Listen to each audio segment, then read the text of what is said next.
So just to summarize, a function can help us encapsulate a set of logical steps that need to be taken in our code, and it does so in a way that's very easy to reuse.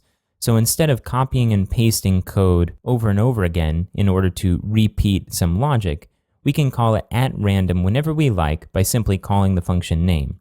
Now, through several examples, we've used looping in order to do the same thing, in order to perform the same code actions over and over again without having to actually copy and paste the code.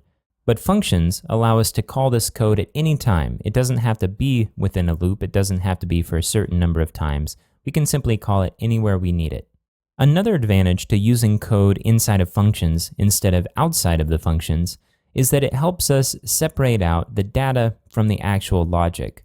So if you imagine building the rolling of a dice example, you know that you want to be able to roll die and see the results. You might have a specific need to, for example, to roll a couple of dice in order to play Monopoly because you lost the real physical ones. So at first, this code might just include the structure that would allow for a 6-sided die and 2 of them. But at some point, you may realize that that code can be made much more flexible by allowing the function call to set the number of die and the number of sides per die. So at that point, you realize that the data is actually those 2 numbers and that the logic is everything else.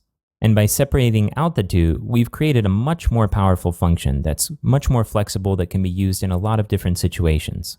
We're going to return to that idea in a little bit, but for now, I wanted to show you one more aspect of functions that you'll run into pretty often when you're working with Drupal.